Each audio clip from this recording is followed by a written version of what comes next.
Right before she died of a drug overdose, I had no idea she was taking drugs. It gets you addicted.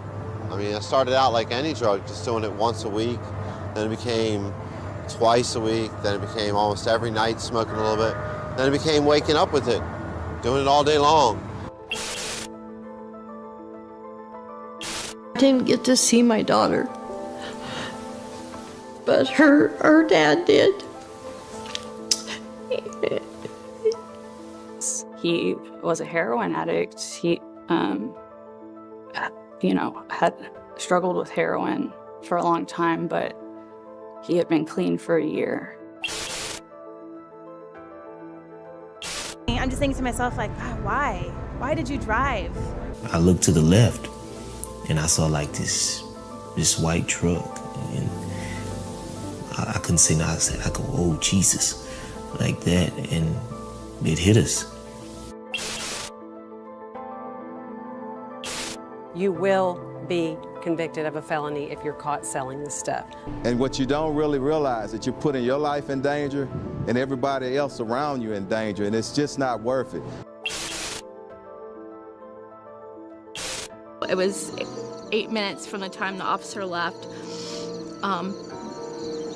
and that my daughter was killed. Broke my back at T12, severed my spinal cord, had a punctured lung, a torn diaphragm, and several broken ribs, and that's what left me paralyzed at the waist, and we got a speeding ticket.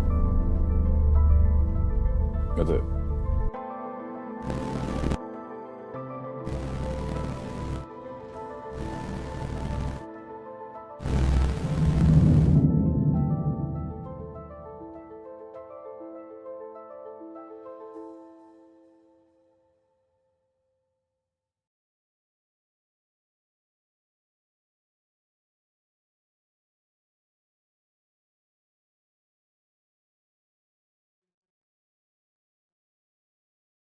Hi, folks. Here we are, live with no premiere. Here's where we're at with that. We don't have any stories ready right now. We have quite a few stories that are still waiting on pictures from storytellers. And once we have those, we'll have stories ready. It's not far away.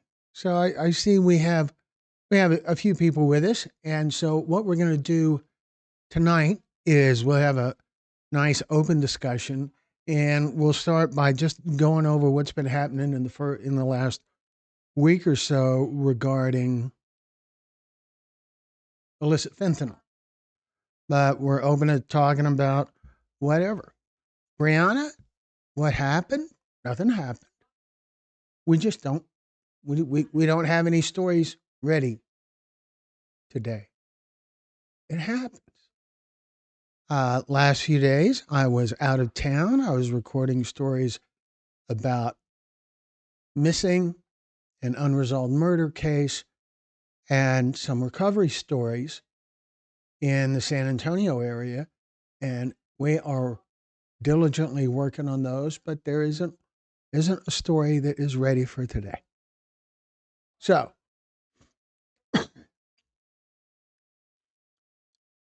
for starters, we're just going to talk a little bit about what's been going on in the last week regarding illicit fentanyl, and in the area of criminal justice, a major breakthrough came when U.S. and Mexican authorities unsealed an indictment charging Ivan Valerio Salazar, known as Manticas, as a key fentanyl producer for the Sinaloa cartel. Prosecutors allege he manufactured millions of fentanyl pills used to fuel the opioid crisis across the United States, highlighting the deep involvement of powerful cartels in the fentanyl supply chain.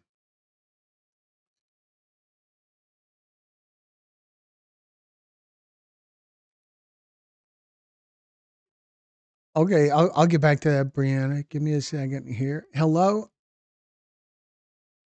Ann Peterson in Midwest City, Oklahoma.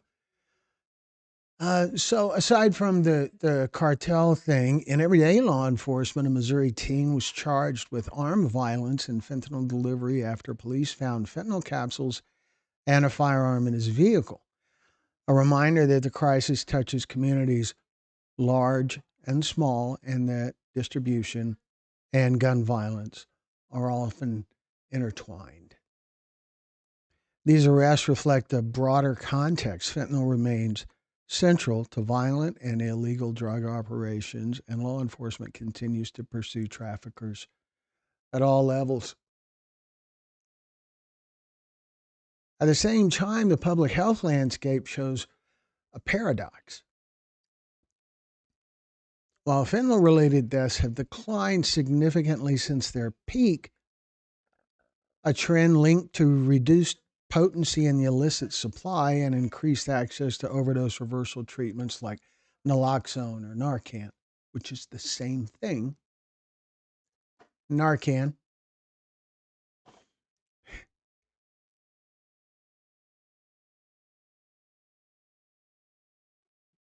The substance remains extraordinarily lethal and widespread.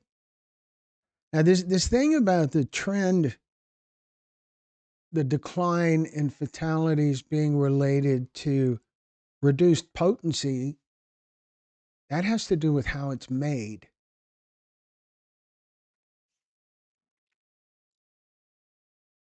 The drop in deaths isn't uniform everywhere, nor is it a signal that the crisis is ended. In cities like San Francisco, where massive events such as the Super Bowl draw attention, emergency responders still grapple with open drug markets, high overdose rates, and the ongoing human toll of opioids.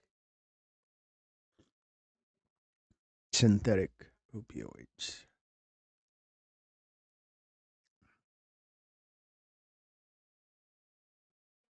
At a recent North American drug dialogue, leaders from the U.S., Mexico, and Canada reaffirmed commitments to coordinate law enforcement, public health strategies, and supply chain security to reduce trafficking and overdose deaths.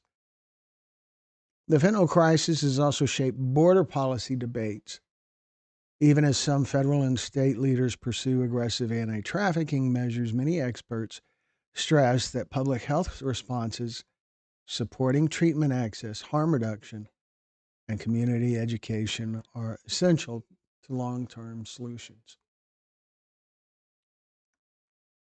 So that's really it. Hello, Angela V. Brianna, the gentleman who speaks about being paralyzed, is in a documentary on our channel that we made for AAA. And the name of the documentary is Sidetracked, and it's about distracted driving.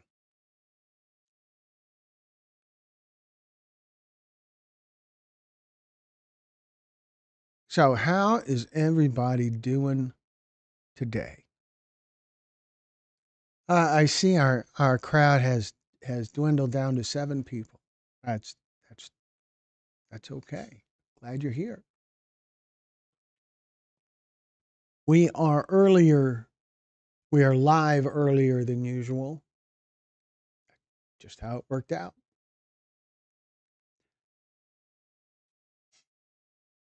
So I figured we should be since we have no news story today. AAA sidetrack distracted driving. That's it. And that's a project that we finished. We did in 2018, and we worked with AAA and the Houston Police Department and some other agencies to put together that documentary, which I believe is about 20 minutes long.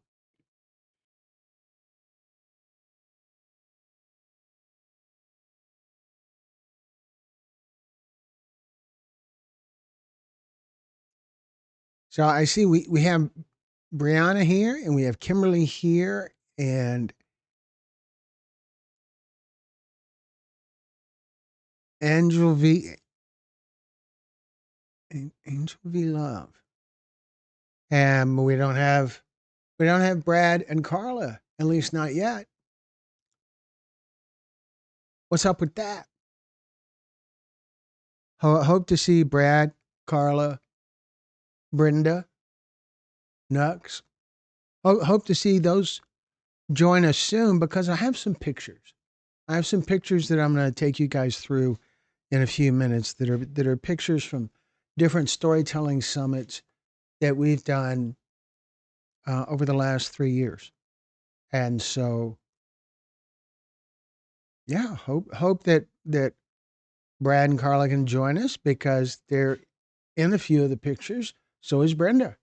And so I'm hoping. What else? We have several people in the group that are new. And Angie, we'll just say Angie. Angie, welcome. Glad you're here. Are you? Is this your first time with one of our live events?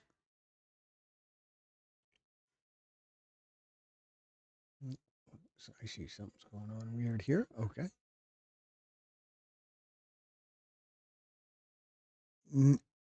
Naj, we'll go with Naj Mahal Grant. Thank you for joining us. Appreciate you being here. Is this a new live event for you, or do you watch a lot of our the content on our channel? Maybe stuff about fentanyl poisoning, or about addiction recovery, cannabis-induced psychosis, human trafficking, any of that? Just trying to get a sense of who's here and who might have questions. Ninja says, I love your YouTube channel. Watch y'all every day. Well, eventually you're going to run out of stuff if we don't get moving. We recorded, I want to say 12, 14 different stories when I was in San Antonio over the weekend. And so we have some new ones that we're going to be working on, and we're going to be in Foley, Alabama in a few weeks. Foley, Alabama is along the Gulf Coast. Brad is here. I hope Carla joins us too, because we got a few pictures I'm going to share with you guys, and just thought I'd wait a few minutes to give more of the usual suspects a chance to join in. But glad you're here, Brad. Appreciate you being up so late.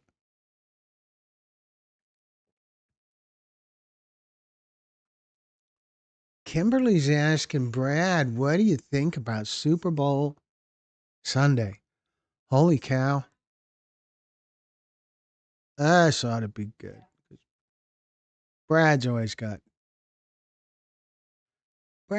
the one with the questions.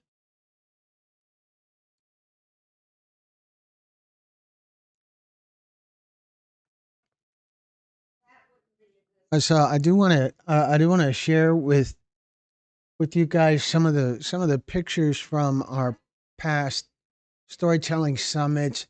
Let you see some of the behind the scenes stuff. And so we're gonna just cue that up, and I'll start that in a moment. Who else is here? Leanne, I feel like I've seen your name before. And Gail is here. That's cool. Hello, Gail. Thank you for joining us. Super Bowl good, halftime entertainment sucked. Yeah. There's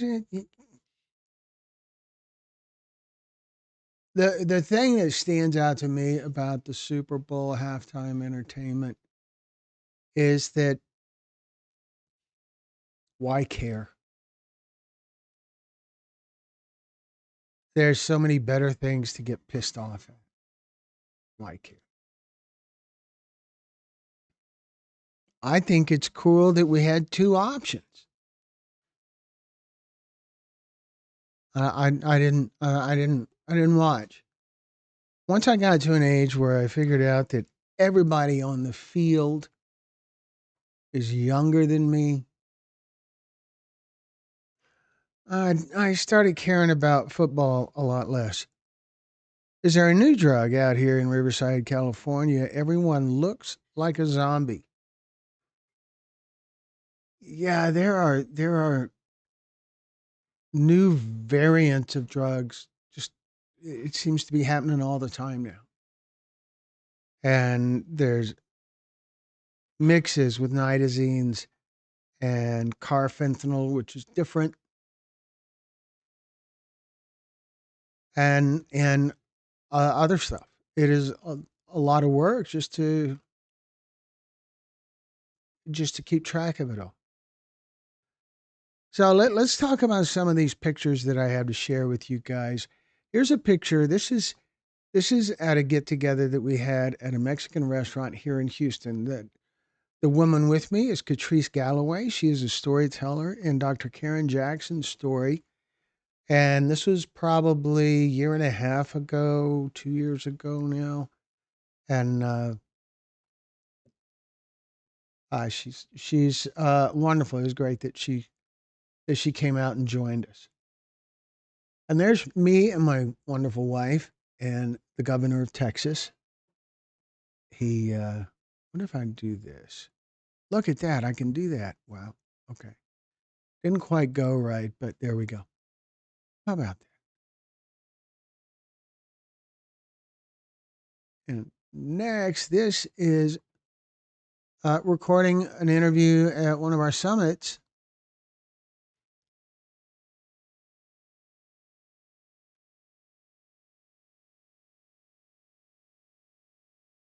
Brianna says Karen Jackson was my first story. Karen Jackson's story has been the most viewed story on our channel in a big way.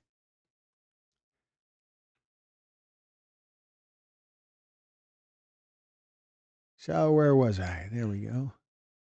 This is a dinner with storytellers after having a summit, and these are some of the storytellers that you might recognize. Over the bald guy that's Matt. He's a recovery story. It's a great story.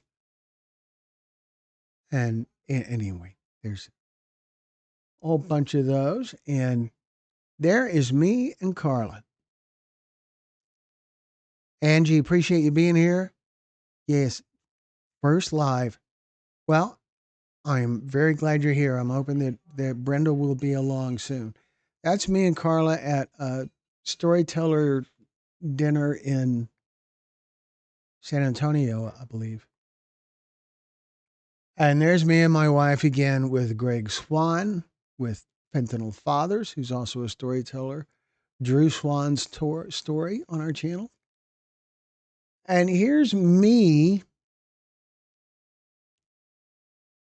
speaking at a middle school about the dangers of fentanyl for Fentanyl Fathers. Kimberly, that's great that you like the. I feel like you learn new things. And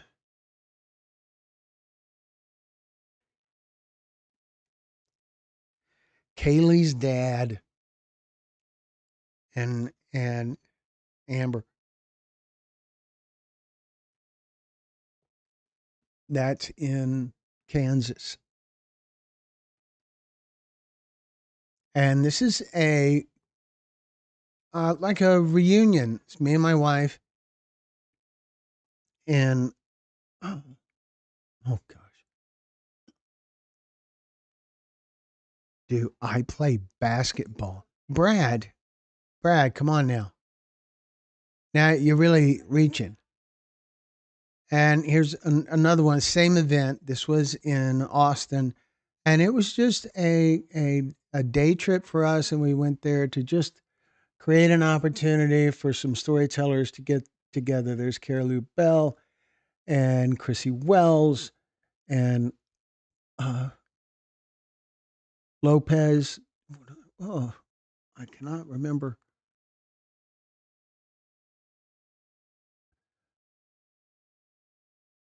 Which is my wife.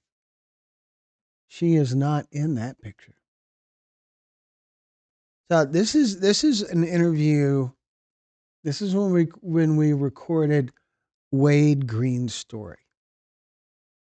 That's Megan doing her interview. This was in Florida. And there is me with 3 storytellers: Greg Swan, Megan Ledoux, and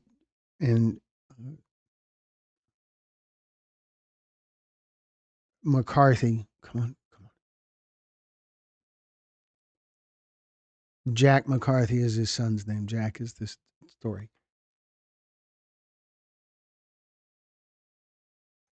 Okay, so, and there is Greg Swan again, and that's my wife in the dress, the top with the flower print, and other storytellers, Janet Holberg and Kiki, I believe.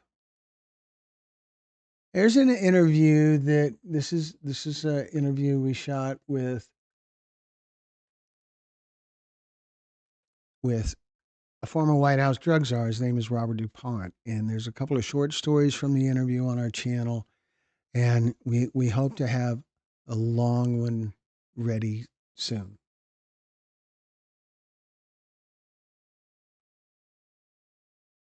And here's another storyteller dinner. There's April Babcock and Debbie Santini, Kiki McBoom, and my wife and me and another storyteller whose name escapes me. Another storyteller luncheon with several of our storytellers. This is in California.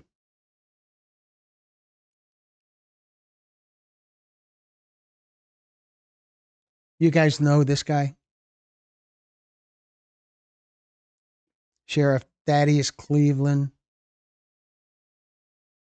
Risk, she's too pretty for me. Yeah, you're probably right there. I think I'm hitting out of my league. I started watching the drug episodes and I started thinking differently about the struggles of users. Well, it's great. When we started making the drug episodes, we started thinking differently about the struggles of users too. So, you folks know this guy?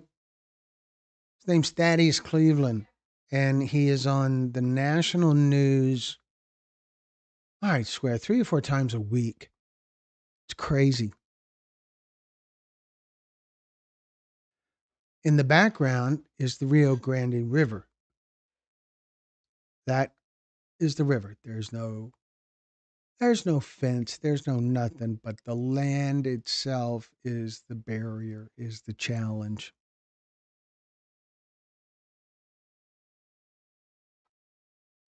Here's another luncheon. This was in Austin, Texas, with Carrie Bell and several other storytellers. We do quite a few of these, and this one is in near Austin, another dinner with storytellers. This is me. I gave a presentation at a high school. I'm talking to teachers. In the few days before class started, giving an orientation about fentanyl and naloxone or Narcan to teachers. This is in I'm pretty sure this is in Oklahoma. Carla's working until 9:30. Well, gee, Brad, I am not working until 9:30.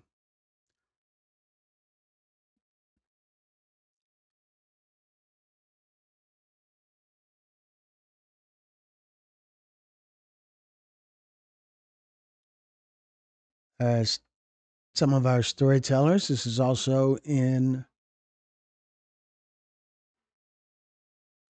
Oklahoma.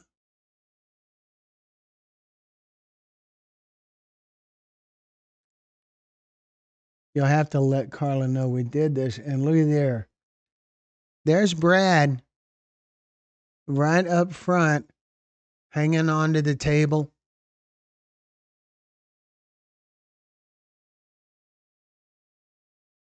And if you right behind him is Carla, and then I don't know, and the balding guy who's wearing a storyteller T-shirt back there, he's a dentist who's one of our storytellers.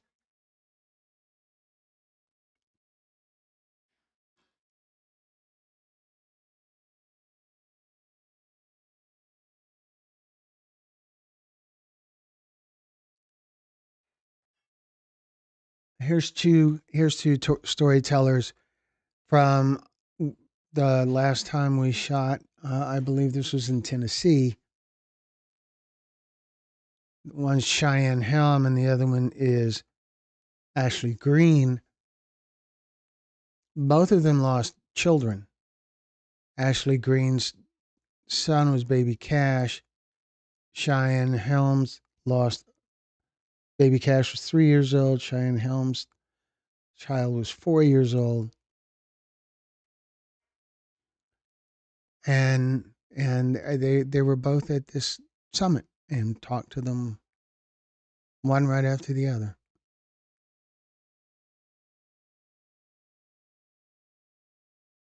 This is a story that we recorded in Anchorage, Alaska. Did a ride along with law enforcement with the Anchorage Police Department. This is another storyteller get together in Austin. And this was I feel like it was about a year ago. Well, gosh, Brad, when it warms up. That's my thinking. When it warms up, that's going to be important. This is an event in Richmond, Virginia. It's my wife on the left in the red top, and on the right is a storyteller. Also in Richmond, Virginia, that is Honesty Eiler, who is one of the administrators at this recovery house at the McShin Foundation. Also at the McShin Foundation. This is in New Mexico. The storyteller next to me, her story just was published just within the last week or so. Sometimes we're a little slow.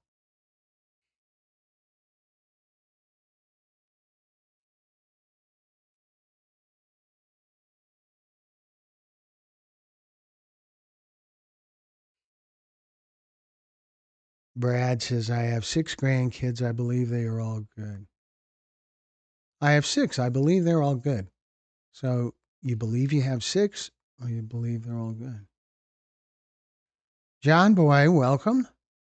Thank you for joining us all the way from London. So, holy cow, it is, what is it? It's like almost 2 in the morning over there, isn't it? It's like 1:30 in the morning.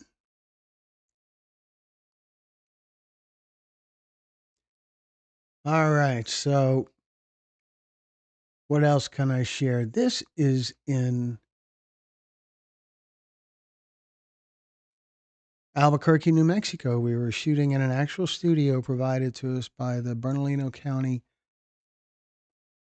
administration offices. It was a wonderful place to shoot.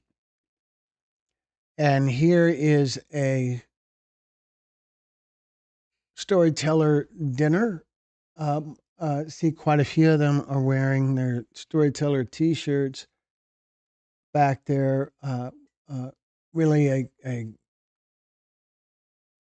awesome group of people. It's always it does so much. This is a ride along with the Bernalillo County Sheriff's Office, and this is in Florida. There is April Smith right beside me in the T-shirt that says "Destroys Families." This is a bunch of bracelets. It's the top of my camera bag. A bunch of bracelets that we've collected over the course of doing these recordings that I've put on the shoulder strap. And there's Gretchen after doing her interview. I'm assuming it's after. It could have been before. And this is a storyteller dinner in Jacksonville, Florida. And we had a really good sized crowd when we got seated and met our server. We found out that she had lost someone to fentanyl as well. It's just everywhere.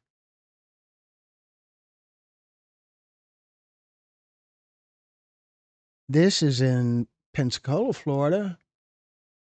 There's Hammer Davis back there and his wife, and there's Keisha, and I don't remember who that is. Anyway.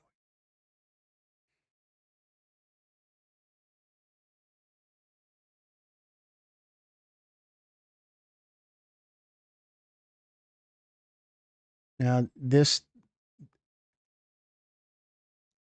is recording a story in our home. We've done a few stories here. We're probably up to about 6 now. So bear with me. We're just about to the end of these. There's Brad again. And this is from Toby Keith's, I believe. Was there a premiere tonight, Midwest Mama? No, there was not. We don't have any stories ready to premiere today. So there is the gang that we met at Toby Keith's. This was not a summit meeting. This was just a get together where we met some wonderful people. And you'll notice everybody got a mug. These are mugs in these tall white boxes. And of course, there's Brad doing his Brad thing. Yeah, that's precious.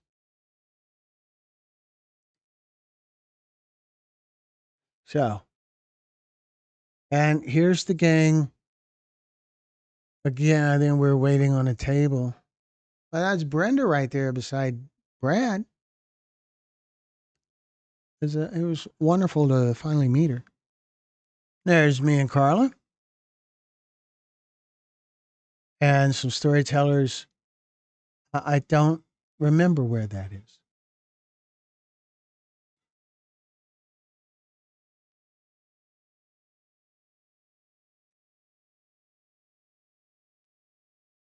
This one's in Kansas. And there's Kansas again. You see, look, he's almost got the Texas Pictures logo on his throat right there, right? Just needs a circle around that star. Midwest Mama. So yeah, no premiere tonight.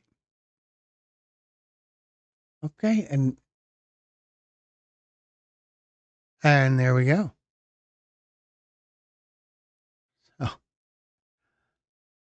Oh.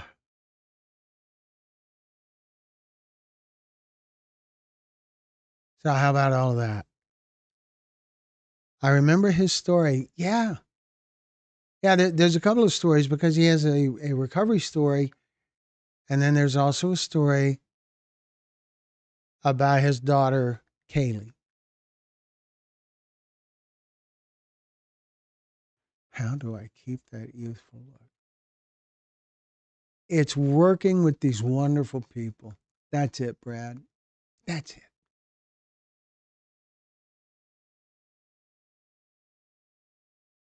Yeah, the guy in the red lost his daughter. Right.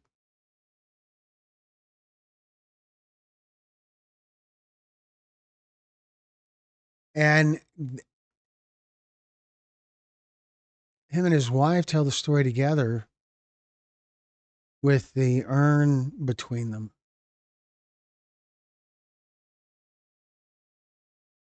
Hello, Anita Sweet. Anita Sweet. That's good. That's like a metaphor type thing, huh?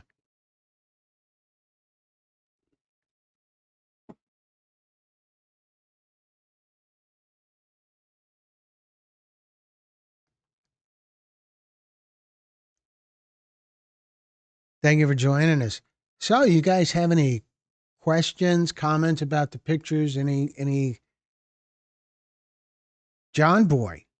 Thank you for being here. You've been here before. Oh yeah, London guy.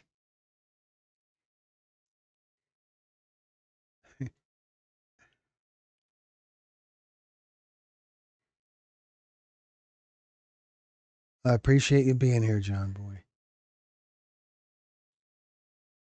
I've been to the UK a few times on business, and it's one of the few places where I ever ran into any difficulty with immigration.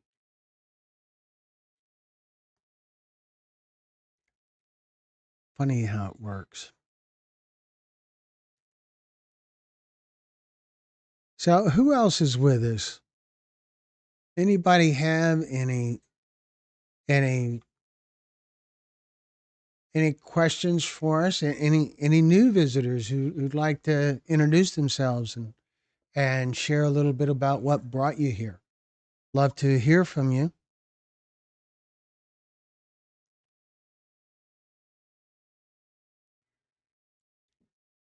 Yes, I have had deer meat. I have had venison.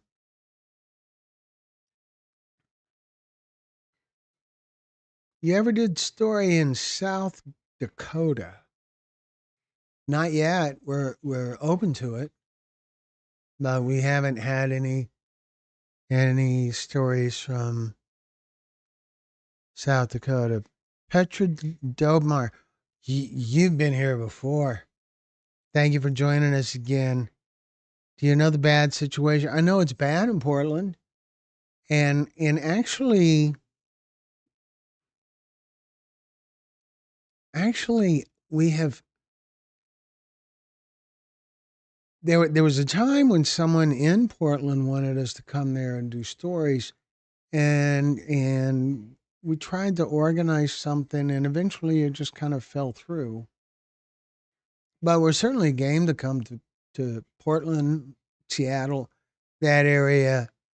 If you look at our map of places where we have had summits, you can see that the Northwest is really lacking in representation, and we know better than to think that that's because it's not happening there, because we know it is. And so we'd love to come to Portland, Seattle, Northern California, all of that. Midwest Mama asks, Glenn, do you watch the show Intervention? I've seen a few episodes over the years, but nothing recent. Is there something specific about the show that made you think, ask?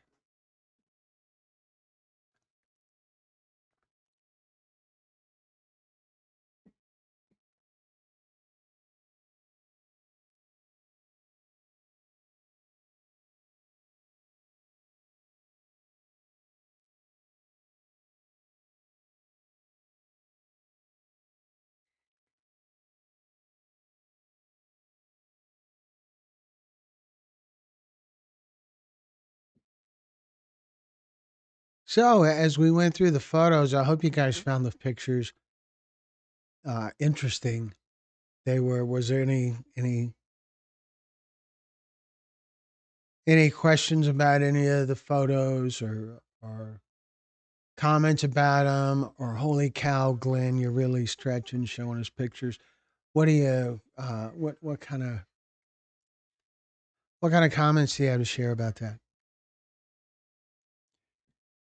Midwest Mama says, I just love the show. I wonder how many successfully stay sober. Yeah, I wonder that too. I wonder that about our stories as well. I only know of one storyteller in our recovery series that has had a relapse. That's I only know of one. It doesn't mean there hasn't been others. I don't know. We still hear from most of the storytellers in all of this series on a fairly regular basis, but it fluctuates a lot. And so, Gail, very interesting family picks. Yeah, it is. It is a family. It's a people call it a club that nobody wants to be a member of, but it is a family. One of the things that stood out to me most is the kind of things that go on. I can do this, I think.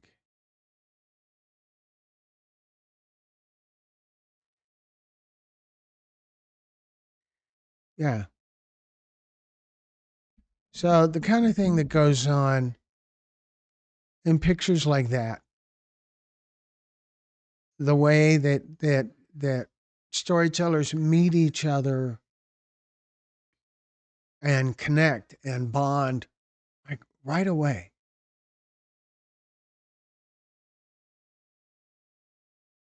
Thank you, Gail. Every story told touches someone. They're truly making a difference. I hope so. I'm sure that the courage of the storytellers is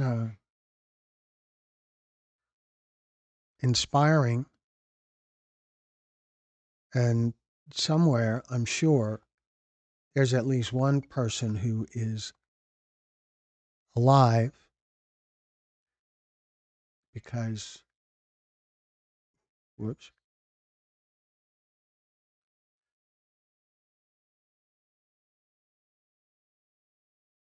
because they've seen stories. I think that the storytellers are absolute lifesavers. Right, Gail?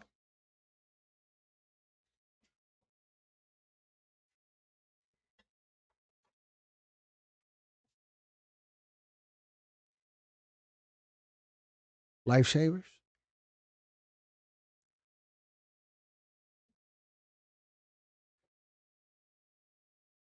Anyway, so yeah, the lunches, the getting together with the gang.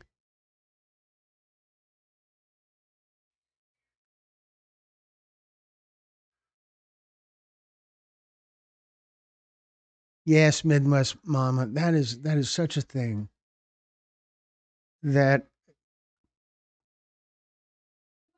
for me, I know how the interview is going to end. And it's that reward, it's that knowing what's going to happen when the interview's over that makes it easy for me to sit and hear these stories, easy for me to walk someone through the most traumatic, painful day in their lives, because I know what happens when the interview is over. Typically, when it's over and the storyteller gets up, there is this, you can see and feel this some sort of relief, not because it's a process that made them nervous, but a relief that they did something worthwhile.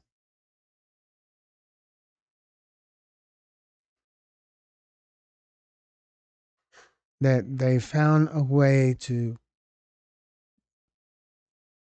kind of memorialize and honor their loved one, and also to pull some small little bit of value out of their terrible loss. And so when they get up after an interview, they're lighter than when they sat down. You can feel it. Now I get to see that over and over. And then I come around from behind the camera and they hug me. And when the hug is over, I reach into my pocket and I pull out one of these rolls of Lifesavers and I say, "This is for you." And that moment when they look at this roll of candy, there's a nostalgic thing because you hardly ever see this anywhere anymore. We have to order them from Amazon. And when they see it, there's oh, well, that's cool. I get it. And then they'll typically get choked up. Sometimes they'll start to cry. But it's a different kind of thing. And it really hammers home the value of what they've done by sharing their story. And then we also give them a storyteller T-shirt. Midwest Mama says, "That's amazing." Yeah, I think it's amazing too. That being able to do that and give them a T-shirt that only storytellers get. It is. I'll show you.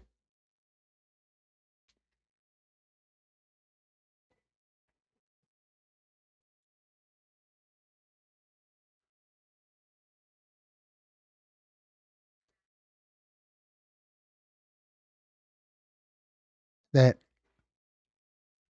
I asked them what their T-shirt size is because I'm not going to guess. That would be really stupid. And I go and get the shirt. And while I go and get the shirt, I explain to him that we have a store. We have a merchandise store. And on the store's T-shirts and sweatshirts and hoodies. Hoodies with zippers for Brad.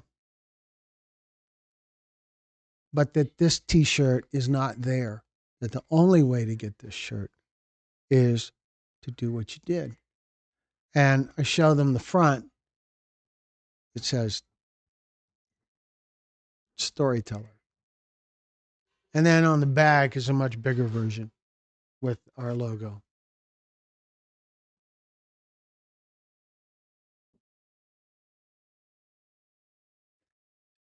Petro, do the storytellers say something how they get over this tragedy?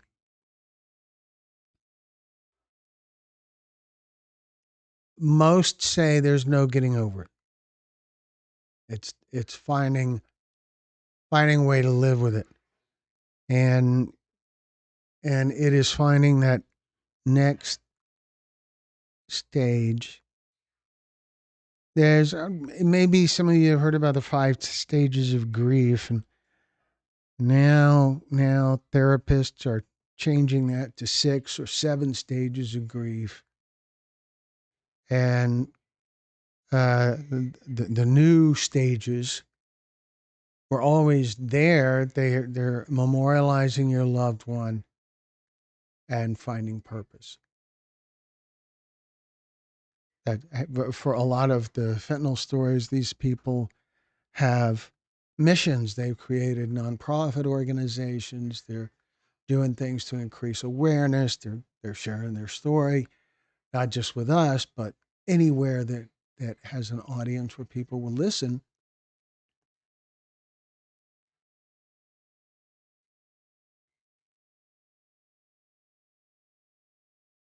Midwest Mama says, I don't think they ever will. They would just live differently. Yeah, that's it. You don't. You don't. It is. It's what you got. The best you can do to honor your loved one is to live for them, to live to keep that memory alive, to memorialize them, to say their name, to do all that. But there's no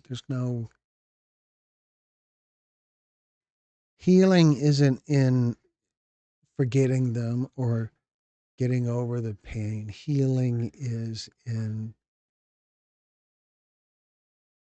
finding a way to live with the loss and honor them and be grateful for the time you had. And of course, that's easy for me to say. That's what therapists say. Midwest Mama, remember them for who they were, not just how they passed. Hi, Brad. Well, when you come to Houston, I will have a roll of lifesavers for you.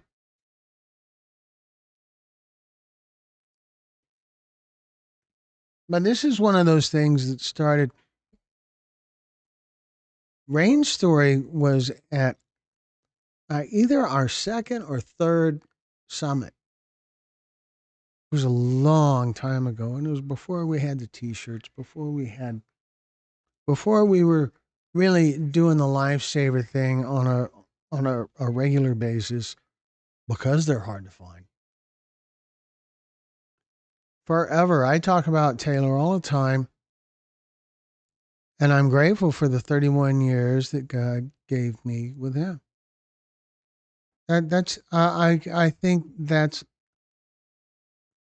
how you have to look at it. You have to embrace it that kind of way, where you know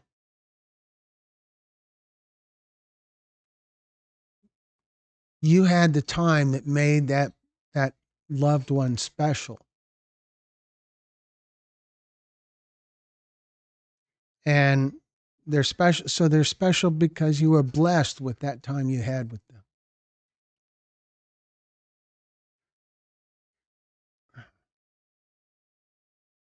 I always, I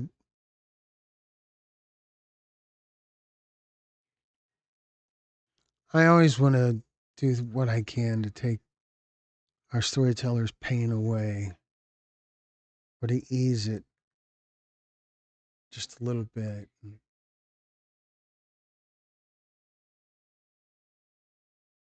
It's such a terrible thing to have to deal with. I totally get that. Gail says, I start the day with gratitude. That's such a big deal. Gratitude is everything. It's not.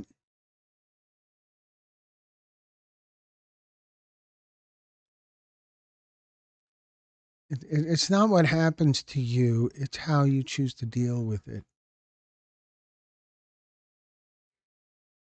and you attract what you dwell on. If you dwell on the pain, you're going to attract pain. If you dwell on gratitude, you will attract things to be grateful for.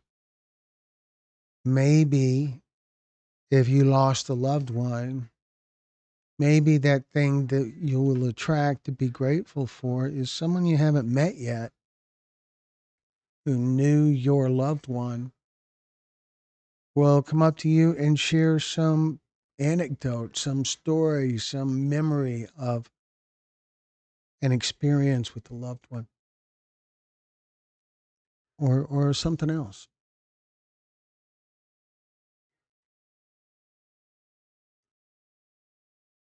Finding a reason to be grateful is vital. Having that gratitude is a key to moving forward. Maybe being happy isn't the right term, but it's key to moving forward. Having that thing to be grateful for, doing things maybe that your loved one would say wow to.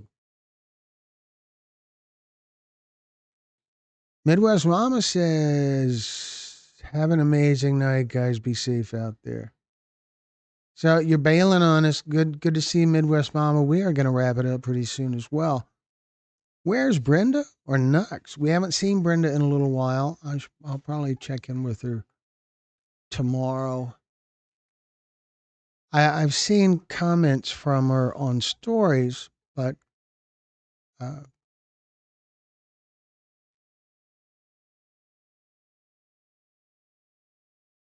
gratitude and praising.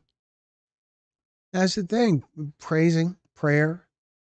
If you think about prayer, the exercise of prayer always begins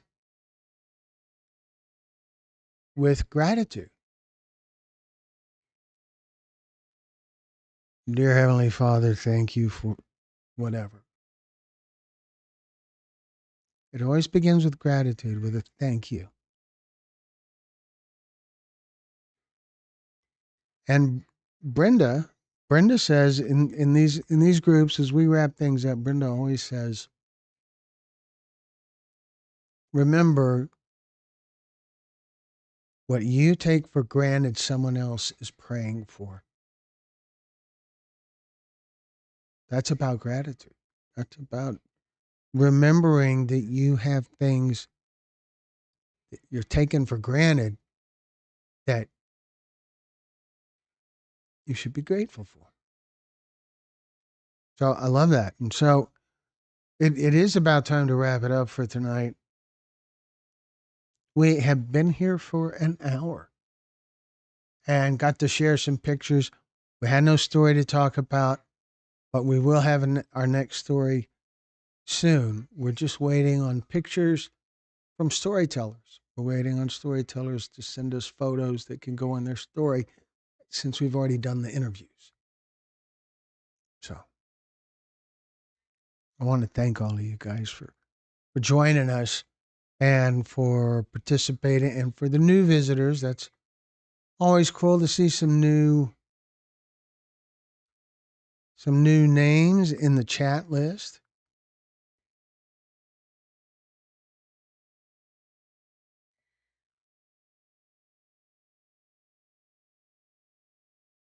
So just before I go, is there any other questions you guys would like to ask me?